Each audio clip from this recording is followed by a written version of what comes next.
Yeah, it's actually crazy because like a lot of people don't realize just how far podcasting can actually take you, innit? And like even here with Brad, I'm sure he's thinking tours like on a podcast. Do you get what I'm saying? He's probably thinking that's flipping mad, but like you guys actually did a UK tour, on a podcast, and how was that for you?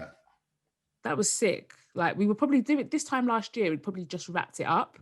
No, it was sick. It was mad. Like because usually when we were doing live shows, we plan everything ourselves and we sort out all the logistics and stuff like that. Whereas this time round, the tour was organized by our management company, and so it was done through like a proper production company. So it was so amazing. All we had to do was like go and do the show, which normally we don't have to. Like normally we're worrying about staging and lighting and managers and GMs and all sorts of things. Whereas with this time we didn't have to do any of that. It was like everything was planned down to our train tickets. Like all we had to do was like rock up basically.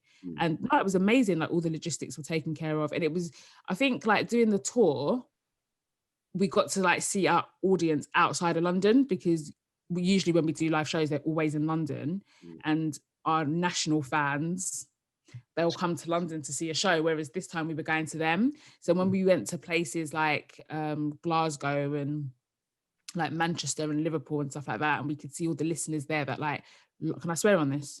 Yeah. And all the listeners and that loved the show. That was really dope. Like it was proper sick, and we sold out like every show on the tour as well. So that was cool. So it was like meeting all the listeners from different cities. You just asked if you could swear, but you didn't swear. Yeah. I know, because I was going to say something, and then I was like, there isn't even a need, but I might as well ask the question because it's inevitable, because I've got really poor language. Yeah. You know at the beginning when you just touched on there that people said, "Oh, all girl podcast wouldn't work." And did that drive you on at the beginning to prove people? Yeah, definitely. Yeah, 100%. I think when someone tells you can't do something, it definitely spurs you on even more. So yeah, definitely. I didn't see that tweet originally, but when I heard about it after, I was like, no, we've got to make this a thing now. We've got to prove them wrong. And we did, thank God. Have you noticed, just on that, great question, by the way, I think that's the best question you've ever asked on our podcast. Why do you keep on shading poor Bradley? I know. I need to draw him out every time I do the podcast. I need to draw him out. But yeah, so on that, in regards to all girl podcast, have you noticed that it's a bit harder navigating around that, the industry and whatever, as girls, or have you realized it actually works in your favor, maybe, if that makes sense? I think a bit of both. I think when we started doing the podcast, this was 4 years ago now, and obviously podcasts existed before us. They've been around for a while, but I don't think there was many people.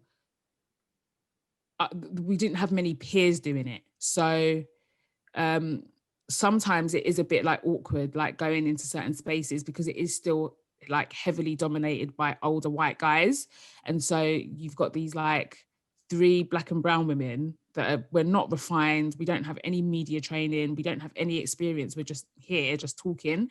So there's been times where we've been in certain rooms and we're kind of like, oh my God, like, what are we doing here? Like, I remember the first time feeling like that was when we went to I think it was like the National Podcast Awards or something. And we were nominated for an award. And like in the podcast world, that is a prestigious award. So we've rocked up now, like all dressed up to the nines, like proper went in. And then everyone else was like kind of casual. And we were like, oh, we didn't get the memo. And I remember just like feeling a bit like, oh my God, what are we doing here? Because it was all these like middle class podcasts and like news podcasts and like just all kinds of things that are not similar to what we do at all. But I think at the same time, we came out at a time where everything is like about the woman and about women, and especially black and brown women, like black and brown women and diversity and all of that stuff really is a marketing ploy at the minute. And that wasn't our intention to be like, oh, we want to jump into this space at this precise moment, but it has worked in our favor. Like I wouldn't be honest if I didn't say it's worked out in our favor. Like I think obviously the show is successful and people love it, but there is also like a thirst for black and brown women, you know? So it's a double-edged sword. I think it works both ways. Like it has been hard being women, but then at the same time, it has helped, if that makes sense. Yeah, no, and on that, yeah, you say black and brown women, and on your podcast, I do listen to it. I have to say that. I sent you the screenshot though, so you know I'm telling the truth. No, you do listen. I know you're a secret little squirrel. What screw? But on that, you're obviously unapologetically black. Mm. But you also have a load of listeners who are not black. So, is there a sort of a conflict for you at times, because you might feel a certain way about something and word it in a certain way, but you also know that might actually cause some offense, maybe, even though it probably doesn't, because they still, you know, whatever. Does that ever cross your mind though, with some of the things that you might say on the podcast? Not really, you know, because I think part of the reason why people like the show is because we are ourselves, and like, we've never shied away. Like, a lot of our experiences are rooted in the fact that we're black women, Tolly and I anyway. Do you know what I mean? So it's just inevitable that we're going to speak from that perspective. And I feel like we do have a lot of listeners that are not black. We have a lot of non-black listeners. We have a lot of non-woman listeners. And they know what they're getting when they listen to us at the end of the day. And I think that when something is just authentic, whether you can relate on that level or not, you're gonna gravitate towards it just because of the authenticity. So yeah, I don't think, like, I've never like policed myself. I say what I want to say, and if you fuck with it, you fuck with it. If you don't, you don't. Do you know what I mean? Like, at the end of the day, like, I see it as, yeah, it's a podcast and we put it out for the people, but ultimately, like, you're coming into my space, so I'm not gonna like police myself for you to make anyone else feel comfortable. So, you know, and I feel like the non-black people that listen, that's why they like it, because they learn a lot. Like, we get a lot of emails and stuff from people that say, you know, they've learned so much about things they can and they can't say, or things they should and shouldn't say. And, you know, like I said, I think if you're a real one, then you won't be offended by anything I say, because 9 times out of 10, I feel like the people that listen to us are, quote unquote, for lack of a better word, woke. Do you know what I mean? Like, we don't really have like ignorant people that listen to us. So, you know, I mean, as much as it is about race and us being black women, and we definitely like relish in it, I think it's more woman than anything. It's more woman led as opposed to anything else. But it just comes with it. And the people, like I said, the people that listen to it and like it, they get it and they understand. So it's all good. No, I rate that. Who's most likely out of you three gonna say something that's gonna get you lot in trouble? Do you know what? Yeah, I say wild things, but I think because I'm always laughing, I think sometimes it gets lost a lot. Like, some of the things I say, it gets like lost in the sauce. Do you know what? We're quite smart. Like, we've been doing this for a long time now, but at the same time, people are cancelable over the smallest thing. So you just never know. But I don't know. I will say me, just because I do say wild things. Like, last week on your receipts, someone emailed in and she was like talking about whether she should have an abortion or not. And she was basically saying that, you know, she's got a lot of guilt, and she was like, oh, if I have the baby, the baby will be born on 21st of July 2021. And I was like, oh, that's when our book comes out. Do you know what I mean? Like, that could be like, I wasn't even trying to be offensive. It just came out. Like, do you know what I mean? So it's little things like that. So probably me. Oh, that's too funny. Have you been cancelled yet, or have they tried to cancel you? Cancel. Do you reckon people can actually be cancelled? Yeah, I think you can, you know. I think you actually can be cancelled. They haven't, no, do you know what it is? No one's tried yet, but I think that the thing with us is our listeners are real ones. Like, they don't really go on Twitter and bash us, but we do get emails with people being like, oh, you know, you guys shouldn't have said this, or that's not the right thing, or you guys are spreading fake news and giving alternative facts and blah, blah, blah. So they tend to come to us like privately, as opposed to like going on social media and blasting us and stuff like that. But I don't think I have come close to being cancelled yet. But I mean, I'm not an idiot, so I can't imagine I would say anything wild enough to cancel me. And also, because we listen back, sometimes, like, there's been times we've said things and Tolly's like, actually, do you know what? I'm going to take that out in the edit, because that might come across this way, but they can try and cancel me if they want. At the end of the day, like, I'm still going to record the podcast. I'm only cancelled when Spotify say I'm cancelled. Yeah, because obviously your podcast is brought to you by. Damn right.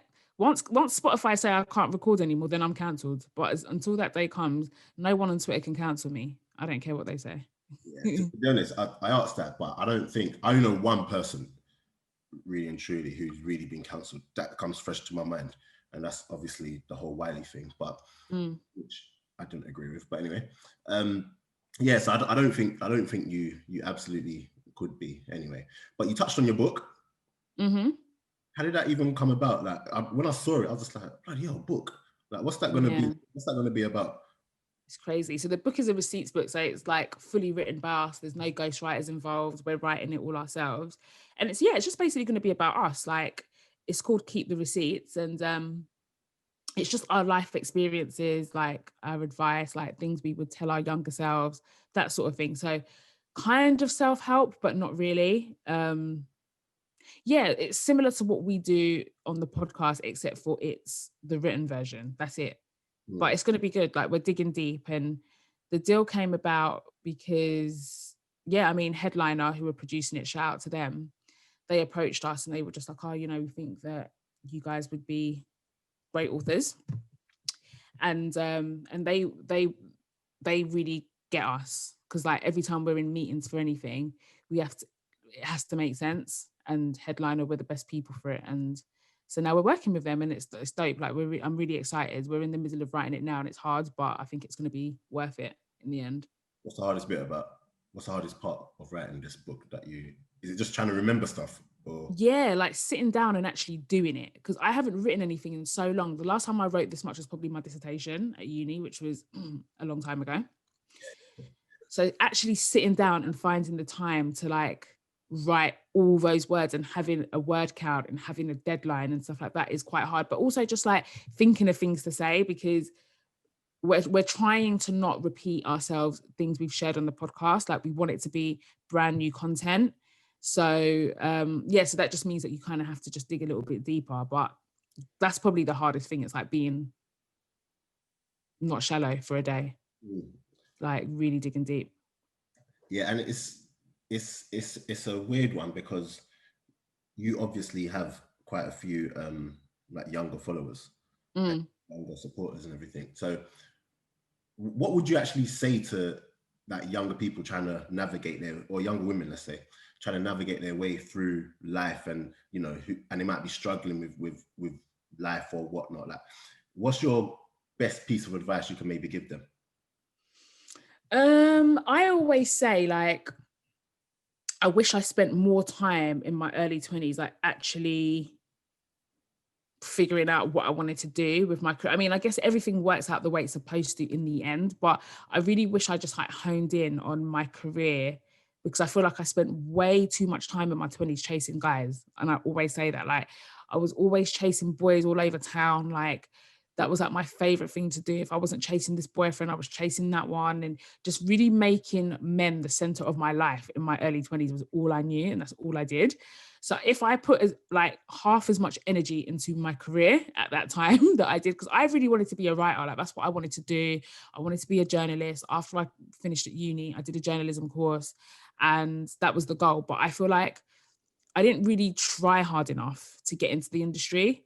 And so that's what I always say. I always say to young girls, like, don't focus so much on like marriage and like trying to find someone to settle down with. Like,